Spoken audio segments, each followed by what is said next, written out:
Bienvenue! Oh, it's Friday. Come in. Finally. I'm in the parlor, and I've done something slightly odd that I want to show you before we do anything else.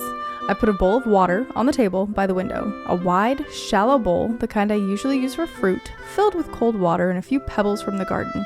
And it's sitting in the morning light doing that thing water does, where it catches the light and moves it around on the ceiling in slow, gentle waves, even though nothing in the room is actually moving. I've been watching it for 20 minutes.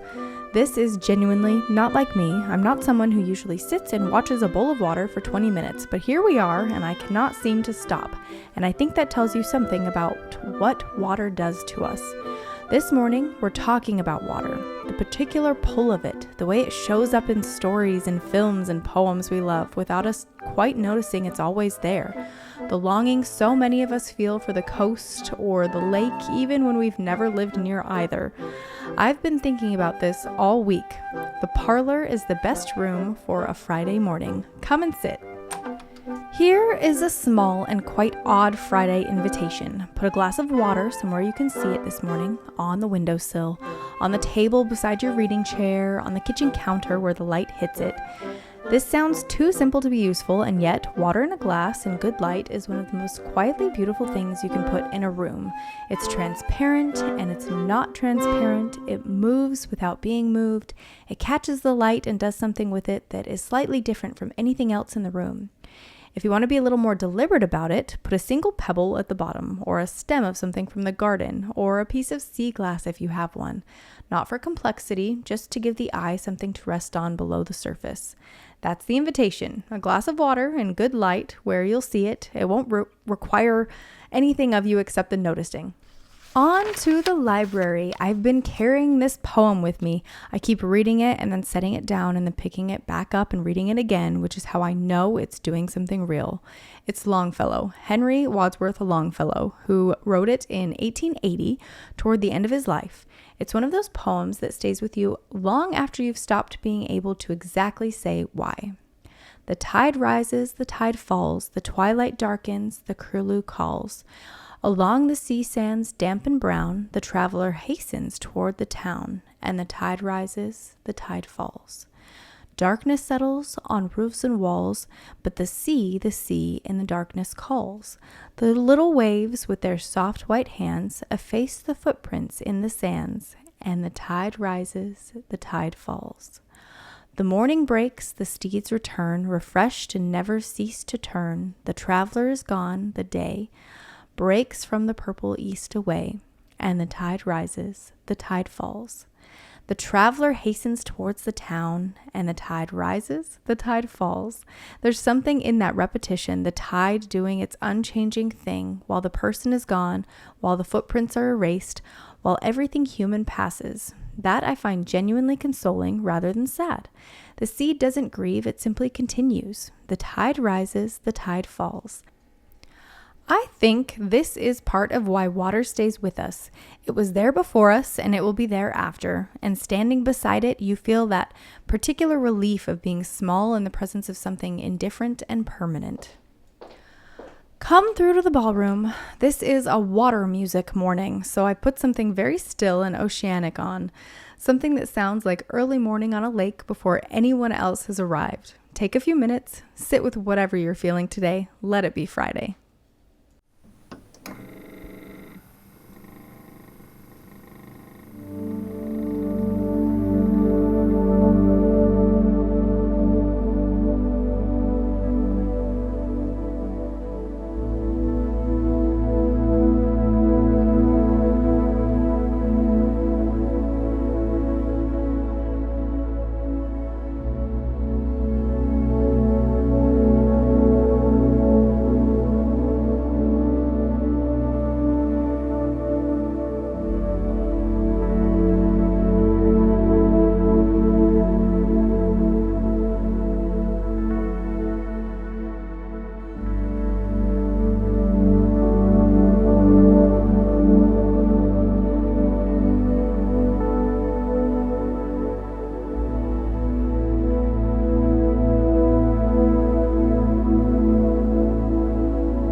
Yes, that's the right feeling for a Friday morning.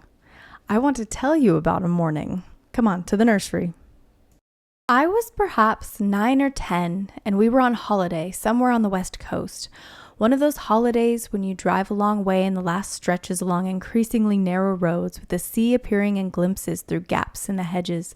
I remember the particular moment the car stopped and we got out, and the sound arrived before anything else. Before I could see the beach, before I could smell it properly, there was this sound, low and continuous and bigger than anything, and something physical happened in my chest, a kind of recognition or relief, though I didn't have words for it.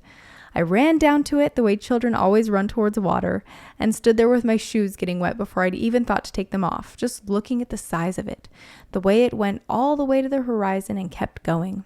I think about that moment sometimes when I'm far from the sea and I feel that inexplicable homesickness for something I don't actually live near. It's not nostalgia for that specific holiday, it's something older than that.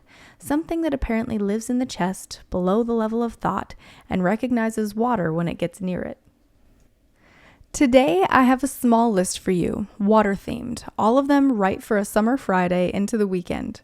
The film I'm most eager to recommend first, Ponyo, directed by Hayao Miyazaki, 2008.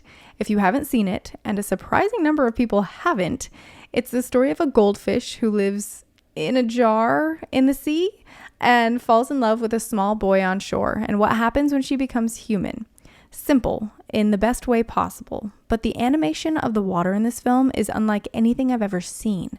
Miyazaki understands water the way Longfellow did, as a living thing with its own personality. The waves are creatures, the sea is genuinely a character. The whole film has that quality of being small and delighted in the presence of something vast and beautiful. Watch it on a Friday evening with the children, or alone after they're in bed. It works both ways. I've done both. And if you want something with more adventure and a great deal more noise, Chitty Chitty Bang Bang, 1968. The children discovered it recently, and I will tell you honestly, I was not prepared for how much I was going to enjoy watching it again. The floating motor car, the escapes, the whole gloriously improbable sequence where the car is on the water doing things cars absolutely should not be able to do, and everyone is running and the children were on their feet, and I think I was too. It has that quality the best family films have. It doesn't talk down to anyone. It commits fully to being what it is. And it is wonderful. The Swiss Family Robinson, the 1960 Disney film. Charming, faithful, and it does beautiful things with jungle and sea. A family stranded and making the best of it, which turns out to be rather magnificent. The children watching it will immediately want to build something. And Pollyanna, 1960, also Disney. I know it doesn't sound like a water film, but stay with me. There are fishing scenes in it that are deeply, specifically summery. The particular quality of a warm afternoon beside still water, the unhurried pace of it, the whole film has that feeling. It is one of those films that makes summer feel like summer should feel. And for a quieter evening, Blue Planet 2, the BBC series from 2017. Natural history documentary about the ocean, one of those pieces of filmmaking that makes you feel grateful to exist at a time when such things are possible. Every episode has at least one moment of complete, uncomplicated wonder. One of the best arguments I know for sitting together as a family and watching something that has nothing to do with anyone's particular interests, just the world being extraordinary. A moment, because while you're here, I want to introduce you to something I love. You're all here because you love the seasons, you love the rhythm of a house that changes with the light and the feeling that ordinary days can hold something beautiful in them. And I genuinely think that some of you are going to fall in love with this. There's a book that I'd like you to know about. It's called Daughter of Water, the first in a fantasy series called the Verdalian Chronicles. It follows a young woman named Heidi who discovers that what she thought was ordinary about herself is anything but. The magic in it is tied to the natural world, to the seasons, to the elements, to the kind of beauty that lives in things that grow and change. It's clean and lyrical with a slow-burning love story that has real patience in it. My husband Samuel and I wrote it together over a period of years. It found a few kind audiences along the way. It's an NIEA finalist and a reader's favorite 5-star. And it also has the Indie Brag medallion, so I'm quietly proud of it. You will find it at dampts.com, that's DAMPTS.com, and on Amazon in ebook and paperback format, and the links are down in the show notes. It's a world I love, and I would be so glad if it found its way to you.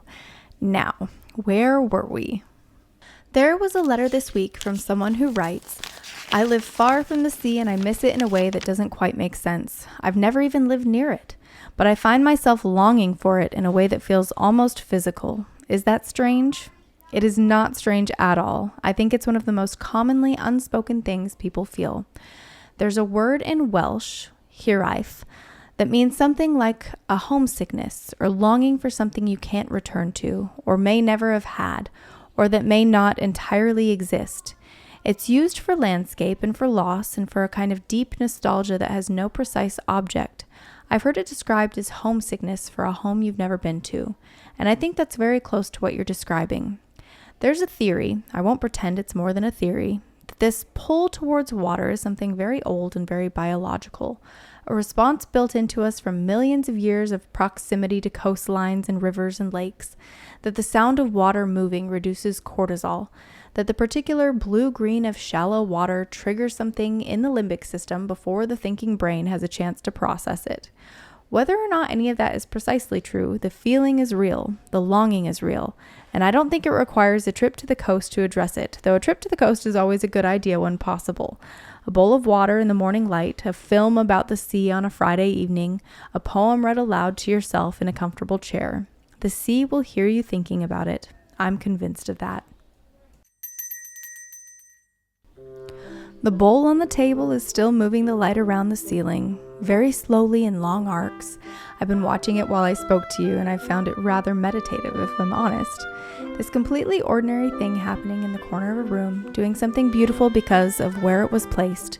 I hope your Friday opens gently into a weekend with something restful in it, and something a little watery if you can manage it. Come back tomorrow. I'll be in the garden. Until then, take good care of yourself.